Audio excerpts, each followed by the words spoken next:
सर्वसामान्यांच्या हक्काचा आवाज जागर जनस्थान।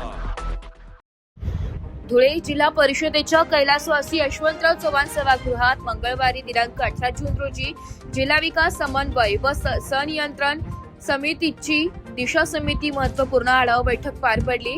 धुळे लोकसभा मतदारसंघाच्या खासदार डॉक्टर शोभा बच्छाव यांच्या अध्यक्षतेखाली ही बैठक संपन्न झाली आहे। यावेळी नंदुरबारचे खासदार गोवाल पाडवी, जिल्हाधिकारी भाग्यश्री विस्पुते, उपजिल्हाधिकारी शरद पवार यांच्यासह जिल्हा ग्रामीण विकास यंत्रणेचे विविध अधिकारी, विभाग प्रमुख आणि समितीचे सदस्य प्रामुख्याने उपस्थित होते।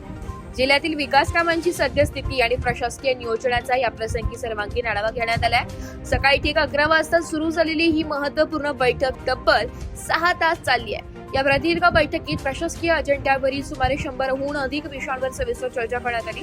लोकप्रतिनिधी आणि वरिष्ठ अधिकारी यांच्या झालेल्या या दीर्घ मंथनामुळे ग्रामीण विकासाच्या विविध मुद्द्यांना स्पर्श करण्यात आला असून जिल्ह्यातील प्रलंबित प्रश्न आणि विविध विकास प्रकल्पांच्या कामांना यामुळे अधिक गती मिळण्याची अपेक्षा आहे।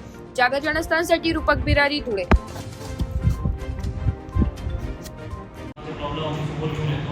ते तुम्ही लोकांपर्यंत कसं पोहोचवण्यासाठी प्रयत्न करा, त्याबद्दल थोडा खुलासा करा।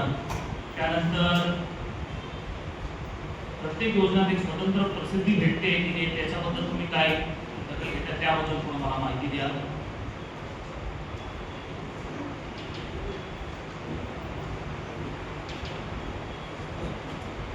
त्याचबरोबर काही प्रश्न मॅडमने विचारले असणार, मी विचारले असणार, त्याच्यावर काय ठोस निर्णय घेतले असणार, त्याबद्दल तुम्ही काय माहिती देता का, त्याच्याबद्दल तुम्ही कम्युनिकेशन करताय का, त्याच्यावर खुलासा करा।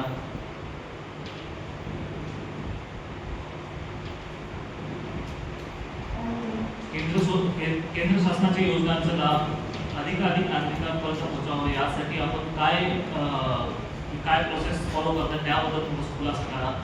आणि यापुढे दिशा कमिटीमध्ये आम्ही जे विषय घेतो, जे योजना असतात, केंद्राची योजना असणार, काय तक्रारी असणार, उपलब्ध निधी किती आहे ती माहिती तुम्ही उपलब्ध करून देता का? त्यांच्या प्रयत्नातून निश्चितपणे इंदोर मनमाड रेल्वेचं जे काही त्यांनी पंतप्रधान साहेबांच्या हस्ते त्याचं भूमिपूजन केलं, परंतु निश्चितपणे त्यांनी पाठपुरावा केला 10 वर्षामध्ये। त्याच्यासाठी जो काही निधी आवश्यक होता तो मिळू शकला नाही, परंतु त्यांचा पाठपुरावा होता। मी निवडून आल्यानंतर मी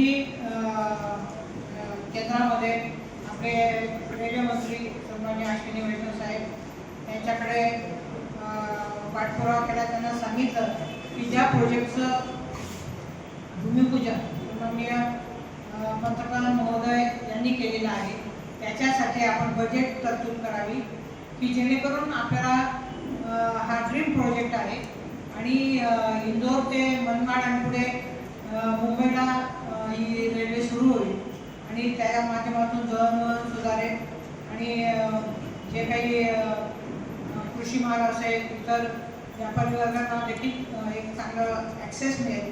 तर त्यांनी 2 सप्टेंबर 2024ला या प्रोजेक्टला हा प्रोजेक्ट पूर्ण करण्यासाठी साधारणतः 18,036 कोटी रुपयाची आर्थिक तरतूद केली आणि त्यानुसार जमीन अधिग्रहणाचं काम सुरू आहे। लोकप्रतिनिधी जे पण असतात त्यांनी प्रयत्न करणं हे अतिशय गरजेचं आहे। त्यांनी मागील काळामध्ये प्रयत्न केला, आता पुढचं काम पूर्ण करण्यासाठी मी प्रयत्न करते आहे। आमच्यामध्ये कुठलंही काही नाही आहे, सगळ्यांनी प्रयत्न करावे, कारण सगळ्यांनी मिळून कुठलंही काम असेल तर त्याच्यात राजकारण न होता ते पूर्ण होणं एवढीच चांगली नाही।